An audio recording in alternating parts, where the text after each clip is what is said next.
کیا اب جانتے ہیں کہ حضرت ادم اور حوا کی پہلی غلطی نے ہزاروں سال بعد بھی ہماری زندگیوں پر اثر ڈال رکھا ہے؟ اور کیا اب جانتے ہیں کہ اللہ تعالیٰ نے ان کے لیے رحمت اور سبق دونوں تیار رکھے تھے؟ آئیے جانتے ہیں یہ کہانی اور اس سے ملنے والے قیمتی اسباق۔ حضرت ادم کی کہانی۔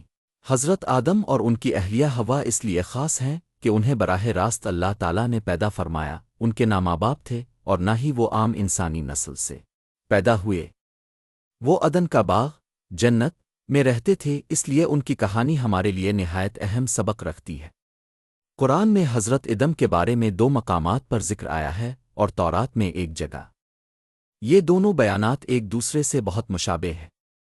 دونوں کہانیوں میں کردار ایک جیسے ہیں، ادم حوا شیطان، ابلیس اور اللہ تعالی۔ جگہ بھی ایک ہی بیان کی گئی ہے، یعنی جنت۔ دونوں روایتوں میں شیطان ادم اور حوا کو دھوکا دیتا ہے اور ان سے جھوٹ بولتا ہے۔ دونوں کہانیوں میں یہ بھی بتایا گیا ہے کہ ادم اور حوا نے اپنی برہنگی چھپانے کے لیے پتوی کا استعمال کیا۔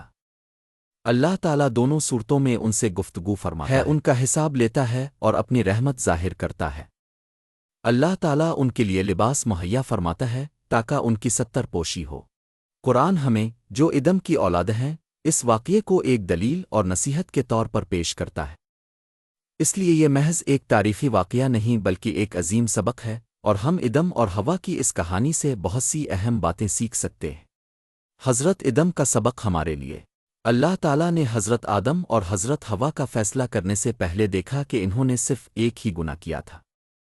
اس وقت کوئی 10 احکام موجود نہیں تھے جنہیں انہوں نے پڑھ کر نافرمانی کی ہو۔ اللہ تعالیٰ نے صرف اس نافرمانی پر ان کا محاسبہ فرمایا جو ان سے سرزد ہوئی تھی۔ بہت سے لوگ یہ سمجھتے ہیں کہ جب وہ بہت زیادہ گناہ کریں گے تب اللہ تعالیٰ انہیں سزا دے گا۔ وہ یہ بھی خیال کرتے ہیں کہ اگر وہ دوسروں کی نسبت کم گناہ کرے ان کی نیکیاں زیادہ ہوں تو اللہ تعالیٰ ان کا حساب نہیں لے گا اور نہ ہی سزا دے گا۔ لیکن حضرت ادم اور حوا کا واقعہ ہمیں دکھاتا ہے کہ ایسا نہیں ہے۔ اللہ تعالیٰ ہر گناہ اور ہر نافرمانی پر گرفت فرماتا ہے۔ اس بات کو سمجھنے کے لیے ہم اللہ کے قانون کا موازنہ کسی ملک کے قانون سے کر سکتے ہیں۔ مثال کے طور پر کینیڈا میں اگر کوئی شخص قانون کی خلاف ورزی کرے، مثلاً چوری کرے، تو وہ سزا کا مستحق ہوتا ہے۔ وہ یہ نہیں کہہ سکتا کہ یہ تو ایک چھوٹا جرم تھا، مجھے سزا نہ دی جائے۔ اسے عدالت میں پیش کیا جائے گا اور قانون کے مطابق سزا دی جائے گی۔ اسی طرح اللہ تعالیٰ کا انصاف بھی کامل اور قطعی ہے۔ جب ادم اور حوا نے اپنے لیے پتوے سے لباس بنایا تو یہ اس بات کی علامت تھی کہ وہ شرمندہ تھے اور اپنی برہنگی کو چھپانا چاہتے تھے۔ آج بھی انسان جب کوئی غلطی یا گناہ کرتا ہے تو کوشش کرتا ہے کہ اسے دوسروں سے چھپا لے، لیکن ادم اور حوا کی یہ کوشش اللہ تعالیٰ کے سامنے بے فائدہ تھی۔ اللہ تعالیٰ نے ان کی خطا کو دیکھا، ان کا محاسبہ کیا اور ان سے کلام فرمایا۔ اللہ تعالیٰ کے فیصلے میں 3 اعمال۔ ہم اس واقعے میں اللہ تعالیٰ کے 3 اہم فیصلے دیکھتے ہیں۔ 1، اللہ تعالیٰ نے انہیں موت کا حکم دیا، وہ فانی قرار پائے۔ 2، اللہ تعالیٰ نے انہیں جنت سے نکال دیا، اب انہیں زمین پر مشقت اور آزمائش بھری زندگی گزارنی تھی۔ 3، اللہ تعالیٰ نے انہیں کھالوں، چمڑے کا لباس عطا فرمایا تاکہ ان کی ستر پوشی ہو۔ یہ بات حیران کن ہے کہ آج تک پوری انسانیت اس واقعے کے اثرات محسوس کرتی ہے۔ ہر انسان کو موت آنی ہے، حتیٰ کہ انبیاء علیہم السلام بھی اس دنیا سے رخصت ہوئے۔ کوئی بھی دوبارہ جنت میں واپس نہیں گیا اور نہ ہی حیات کے درخت تک پہنچا۔ آج بھی سب انسان لباس پہنتے ہیں۔ یہ 3 حقائق ہمارے ایمان کا حصہ بن چکے ہیں، مگر ہم اکثر یہ بھول جاتے ہیں کہ یہ سب اس فیصلے کا نتیجہ ہے جو اللہ تعالیٰ نے حضرت ادم اور حوا کے بارے میں فرمایا تھا۔ ایک ایسا فیصلہ جس کے اثرات ہزاروں سال بعد بھی ہم پر واضح ہیں، لیکن رحمت میں بھی لباس اللہ تعالیٰ کی طرف سے ایک عظیم رحمت کا تحفہ تھا۔ اس کے ذریعے ان کا شرم ڈھانپ دیا گیا۔ بے شک اللہ تعالیٰ نے حضرت آدم اور حضرت حوا کا محاسبہ فرمایا، لیکن اس نے اپنی رحمت اور برکت ان سے نہیں روکی۔ وہ چاہتا تو ایسا نہ کرتا۔ ادم اور حوا نے اپنی نافرمانی کے بدلے میں کوئی ایسا عمل نہیں کیا تھا جس کی وجہ سے وہ اللہ کے رحم کے مستحق ٹھہرتے۔ جو لباس انہیں ملا وہ ان کا کمایا ہوا نہیں تھا، بلکہ اللہ تعالیٰ کا عطا کردہ تھا۔ انہوں نے اس عطیہ کو قبول کیا حالانکہ وہ اس کے لائق نہ تھے۔ تورات ہمیں بتاتی ہے کہ وہ لباس کھالوں کا تھا، یعنی جانور کی کھال سے بنایا گیا۔ اس وقت تک موت کا ظہور نہیں ہوا تھا۔ اس لباس کی تیاری کے لیے ایک جانور کی جان گئی۔ اس جانور نے اپنی زندگی قربان کی تاکہ ادم اور ہوا اللہ کی رحمت اور مہربانی کا تجربہ کر سکیں۔ دوسری طرف قرآن ہمیں بتاتا ہے کہ یہ لباس ان کے شرم کو چھپانے کے لیے تھا، لیکن در حقیقت انہیں صرف ظاہری لباس ہی نہیں بلکہ سچائی اور تقوی کے لباس کی ضرورت تھی۔ یہ کھال کا لباس دراصل پرہیزگاری کی ایک علامت تھا، ایک نشانی اور دلیل ہمارے لیے۔ اللہ تعالیٰ فرماتا ہے، اے اولاد آدم، بے شک ہم نے تم پر لباس نازل کیا جو تمہارے شرم کے مقامات کو ڈھانپتا ہے اور زینت کا باعث ہے، اور تقوی کا لباس سب سے بہتر ہے۔